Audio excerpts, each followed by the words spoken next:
So what do these people need to get started? Why aren't they starting? We all know the answer is fear. But the difference with you guys or me or anybody who's followed through is we're more afraid of what life would be like if we don't follow through than the person who's willing to settle for what they got and kind of hope it'll change and maybe purchase something for the moment and then not follow through on it.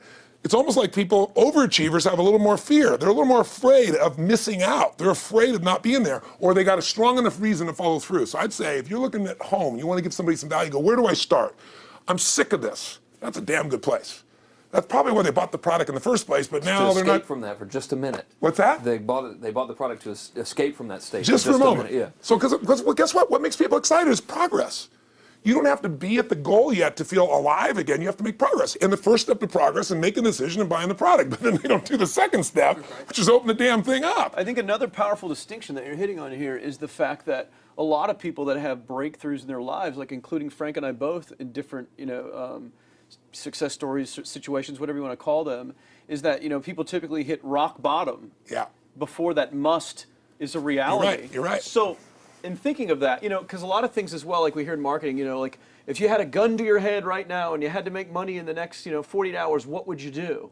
And that really resonates with people. But so I just wanted to bring this into the conversation because I think a big part of the market of all these people aren't people that have their backs completely against the wall yet. That's right. Okay, so they're not in a must situation yet. They're in a desire situation where they're okay in their lives. They do have big dreams and ambitions. They do want greater things, but it's not pushing them yet to the point where they will do what it takes to master have the something. must. So what do you think? How do people go from not having their backs against the wall when they have no choice to say, I'm totally sick of this, to conditioning their minds to go from their situation where they are, which may be okay, to getting something greater? Well, think about this. What pisses you off and what excites you is all relative. $300 a week, no, $2,500 excites him more, that memory to this day, than even the $1 million, he did in his first 24-hour version, right? Or you breaking the 4 minute mile, $1 million. That must have been out of your mind. Tell me about that for a second. What did that feel like? You make $1 million in 24 hours. Nobody in history of the internet's done it. Euphoria. Yeah. It was unbelievable. What was your? It wasn't even about the money. That's exactly right. That's exactly right. It wasn't really about the money. No, it wasn't. I wasn't thinking like, oh, that's how many cars I can buy. No. It just wasn't. It was just breaking through like another barrier of progress. So at that point, it wasn't about your back to your wall. At that point, what it was really about... It was a further point for my fear, is what it really was. Further point for your fear, and for some people, and I think in some cases, it's also a recognition of who I am and what I'm capable of. So for somebody whose life is already great, this is about, what if I could take on another skill that could create more freedom for my life? And just saying, I'm not having to go out and try and do it all perfectly right now. What I'm going to do for the next 8 weeks, I'm going to create a little ritual. I'm going to do one thing a day to condition my mind, right, so that I get strong, so I follow through. I'm going to read something. I'm going to listen to something. I'm going to immerse myself. I'm going to go for an intense jog, or I'm going to go lift weights, but I'm going to do it consciously to get in a state where I'm going to follow through. That's number one, because people follow through when they're in state. Second, I'm going to get clear about why this is a must for me. It's not because my back's against the wall, but because I want to master an area of life that could create some freedom. I'm not going to master it overnight, but I got the system, I got the plan. I'm going to do one thing a day. I'm going to work on one subject a week. This week's going to be about figuring out what the right product or industry is. Next week's going to be basics of building traffic. And each week I'm going to make a little progress, and I'm going to get to a goal, whatever that is. I'm going to make $1,000, my $300 in a week. I'm going to get to my $2,500. That first $2,500 is the most excited. Unbelievable. The first $300. I remember it's the most life-changing too. It is the most life-changing. I remember I was supposed to be a truck driver, making $24,000 a year because I'd be making the most anybody in my family had ever made. How'd that work out for you? Yeah, real well. Thank God I'm not driving a truck, right? I think you could pull the truck. I figured out I could pull it with my finger, man. I could do it with my teeth. I could pull it with my teeth, right? 36 grand a year was the goal. If I could make 3 grand in a month. When I did that, was out of my mind. And then it was like, could I make 10 grand a month? Then it was 10 grand in a day, then 100 grand a day. Then could I make $1 million in a day? I had a day where I made $400 million in a day. The stock value of the company I took public, my personal stock. But it was probably after I did it, though, so it doesn't really count. I'm just joking with it. You're right. People don't remember who's first, Tony. 400 million, $1 million, it's all who cares? the same. Who cares? No, I'm not saying that's it's brag. amazing, though. I'm not saying it's brag. Of It's course. because they told me when I was on stage, I had this audience of about 15,000 people at the Continental Center. It was during a stretch break. I was doing what I loved, rocking the house. Everybody's going crazy. And they go, the stock's worth $400 million right now. I was like, wow, that's cool. It's like, Okay, I don't want to sound stupid. It's like, what's next? And I went right back to what I loved. Once you break through, then it just becomes a game. The people that are getting your products have not yet broken through in most cases. The breakthrough happens by conditioning your mind every day, by feeding it a role model or story. It's putting yourself in a peak state where you follow through by getting physically strong. It's creating a little ritual of doing a little bit each day, and then you get momentum. But the most important thing of all is what we started out with. Why? Absolutely. Why is it a must for you? It doesn't have to be you're against the wall, but it has to be something you're hungry for, because the only difference in people is hunger. And if you're not hungry, get around people that are hungry and something will hit you. You watch a conversation, you get around people that are doing better, and all of a sudden you start going, my life sucks. I remember I went to a guy in LA. He's one of the most multi-billionaire guy, I'll never forget. And I lived in the Del Mar Castle, and I was really proud. That was like the symbol of me having taken myself from being poor to providing for my family this great place. It's built from castles in Europe overlooking the ocean, not far from you. And I went to this guy's house. He's a billionaire. He took me down to his wine cellar. I don't even drink wine. Went through this whole thing. At the end of the night, I was depressed. I lived in the Del Mar tenement, as far as I was concerned. I really was. I was like, I live in a crappy place, and all my standards changed. All of a sudden, I wasn't willing to settle for living that. All of a sudden, my back was to the wall in a different way, because as a man, I knew I was capable of more. So people can change their standard by getting around where it's better. People can change their standard by getting associated with what's true, like the bills they got to solve, the problems they got to do it. Or they can do it because they're excited because it's something new they want to take on. Everyone's different, but they got to find the why, and they got to come up with some daily rituals to get them going, and just do a step at a time. That's where you get momentum. Awesome. That is awesome. So, think about what's the holy grail between somebody taking action or not. It's one word: certainty. When somebody is absolutely certain, the common word is believe, right? But you can believe at a general level, or you can believe what's certain. When you're absolutely certain that if I do this, it's going to get that result, and that result's going to change my life, you'll do it. When you think it absolutely is not going to work, you're never going to do it. The middle no man's land of maybe it'll work, maybe it won't, that's the piece that kills people, right? So if it's a must for you, you got to make it work, right? In our case, right? That's an example. If it's not a must for you and you're not sure, you don't know what to do. So years ago, I'd look around and say, okay, how do people get themselves to follow through that haven't been following through? What's the difference? And I started interviewing hundreds of people, literally, and eventually thousands, because I had thousands of my events. So I'd ask the group to give me their feedback. And I came up with this model. It's like the holy grail of belief, or the holy grail of momentum. It's like the difference between what makes the rich get richer and the poor get poor, right? And the difference we all know is mindset, but like, how's that built? So this is what I did. I created stupid little 4 little boxes, and I'll scribble it here for you. You think about the first thing that determines whether you can do something or not, and I put that in this first box at the top here on the left side, and it's potential. Like, what's the potential of a human being? Like, when you guys started, you proved something no one had done in history. You ran the 4-minute mile, right? For golly knows how many centuries, they're trying to run a 4-minute mile. Roger Bannister does it. How did he do it? Do you remember? You did it in this industry, right? You made $1 million in a day. No one had ever done that in history, right? After you did it, a bunch of other guys are doing it because it became possible. Roger Bannister didn't just go physically practice. He made a shift in his head. He practiced in his head because he could never achieve it physically, so he had a change in his head first so that the result became certain enough he believed it, and then his body got him through. After Roger Bannister ran that 4-minute mile, within 2 years, 37 people ran a 4-minute mile. Wow. When no one in history had ever done it. Now here's how it works. The potential for anybody getting your product is extraordinary. They could do what you've done as much, more or less. They can do whatever they want to do. The potential's there. The market's proven that. Whether or not they tap into that potential has a lot to do with what action they take, which is the question you came to me with, right? Like, God, they all have potential, but they're not taking action. And we all know that the action they take is going to determine the results they get. That's pretty obvious. So most people have a belief about what their real potential is no matter what you tell them. And that affects how much action they take. And of course that affects the result. And then ironically, that result reinforces their belief. And then that belief affects it. So I'll give you an example. Let's say a person has unlimited potential, we all agree.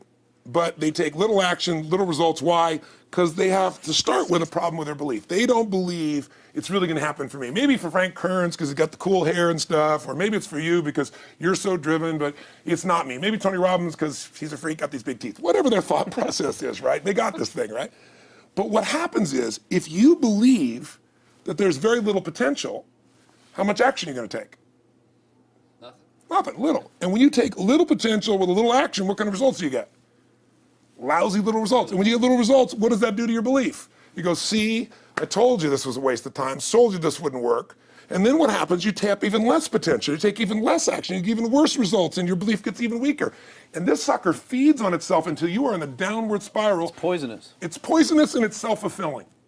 Now, what if something could happen that could come along and fill you with a sense of absolute certainty? Not like I believe, but mean where you know. In you guys' case, mine as well, we knew because we had to. Because we burned the boats. There was no other option. We had to find a way. We weren't going to live that way. We all did it in different ways and for different reasons, but in essence, that was it. If you get yourself in a state of certainty that this is going to work, I'm going to find the way, and if this doesn't work, I will make the way, then you tap a lot more potential.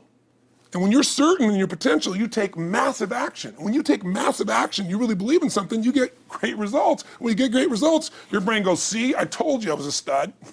I told you this thing would work out. Now you're even stronger. You tap more potential, take greater action, greater results. That's how you went from $300 in a week to $2,500 in 5 days to $100,000 in a month to $1 million in a day. Same thing with you. And we get momentum. That's why the rich get richer and the poor get poorer. Now some people go out and they go, well, I'm going to take a bunch of action. All right, I'm going to open this product. I'm going to try it. And they'll say to you, I even did it. But it's like a salesman who goes and knocks on the door, and he knocks on 100 doors and says, you don't want one of these, do you? yeah, exactly right. You know? And even if he doesn't say it verbally, his face says it because he doesn't believe it's going to work. So his voice, his body, the execution is so weak. Maybe if he talks to 100 people, somebody's going to buy out of pity. They don't want his kids to starve, right? But he's not going to get the result. So the core difference in people is how do you produce certainty when the world isn't giving it to you? You go out and you try. In your case, you're 100,000 in debt and nothing's working. How do you keep yourself going? The way you did it, the way I did it, the way you're doing it, we may not have done it consciously, is we didn't change our potential, that was there. And it wasn't even taking more action. Taking more action with a belief it's not gonna work, it's not gonna change anything. We got results in our head that made us feel certain as if it had already happened. True or false for you? True. Right? So give me an example so people know I'm not just making this crap up. Well, I mean, just like when I had nothing, I already knew I was driving like Ferraris and Porsches and stuff because I always wanted those cars. I already knew I was going to have them. It was inevitable. Right. I inevitably, that was just my inevitable outcome. But how did you do that? Did you have a ritual? Did you think about it regularly? Was it one time you thought about it, or was it something you had an obsession towards? I had an obsession towards it. I mean, I used to work at a video store, which was the last job I ever had in my life. Thank God. And I used to go to work almost every day, and I used to bring 2 magazines with me to read on my breaks. Entrepreneur magazine, just to read about business and everything else, to read about what other people are doing, look for role models. And I used to carry an auto trader with me. And I used to look at Porsches that were for sale. Yeah. And people always used to ask me, what are you doing with that auto trader magazine? I'm like, well, I'm just picking out the Porsche that I'm going to buy. Right. Which probably got you a lot of crap. I did. People made fun of me. Sure. I actually had a boss at that job tell me, you really shouldn't do that to yourself, John, because it's very, very likely that is never going to happen. That it's very likely that you're never going to have that car. Yeah. That's the kind of belief he was trying to put in my head. And I was like, no, you don't realize that it's inevitable that I will drive here sometime in the near future with that car when I'm not working for you and drop movies off for you to put back on the shelf. And that actually happened. And it was one of the most fulfilling days of my entire life. And the great thing was when I pulled up in this car, I was in my mid-20s. Yeah. A car that most mid-20s. What kind of car was it? It was a Porsche 911 Turbo. It was a convertible and everything. It was a beautiful car. It was one I always dreamed of having. But for a few years I always circled the ads of which ones I was going to buy. Well, when I finally got it and I pulled up at the store, I had all these people. Some people that were still working at this $7 an hour job were there years after I left. And I'll never forget this, even the boss and stuff, and the reaction of the people was like, wow, that is awesome. Yeah. Is that your dad's car? And all I said to them was, not exactly.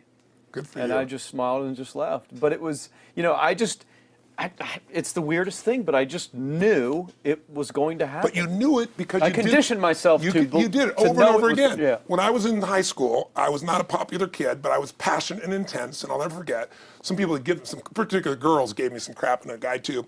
And I wrote in their journals or their annual yearbook at the end, I wrote, someday, I said, you treated me like hell. Someday I'll be rich and famous, and you'll be an effing truck driver. And you'll be sitting there, I'll be with with this beautiful woman of my life, rich, and you'll be watching me on television thinking, you wish you would have treated me better. I actually wrote this shit in people's annuals because I went to a 10-year high school reunion when the people showed me this stuff, great. right? But it's like, I burned the bridges, baby. I was like, this is how it's gonna be. So I'll give you a perfect example of this. You know, they did studies, many have been done at this element, where they want to say, how much does the mind affect performance? So take basketball. I've worked with a lot of NBA players and turned them around, and one of the problems many of them have is they'll choke on the free throw line. You know, well, everybody knows in that case, if you normally shoot really well and now you're not, something's interfering, something's getting in front of your state, some uncertainty, right? Obviously. So they take a group and say, we're gonna make them better. How do you make somebody better who's got this mental block? So they take a group of guys and they're gonna do free throws, and they do one group where they just practice for 6 weeks. Totally intense practice, and I forget the number of free throws, but they gotta do this many free throws every day.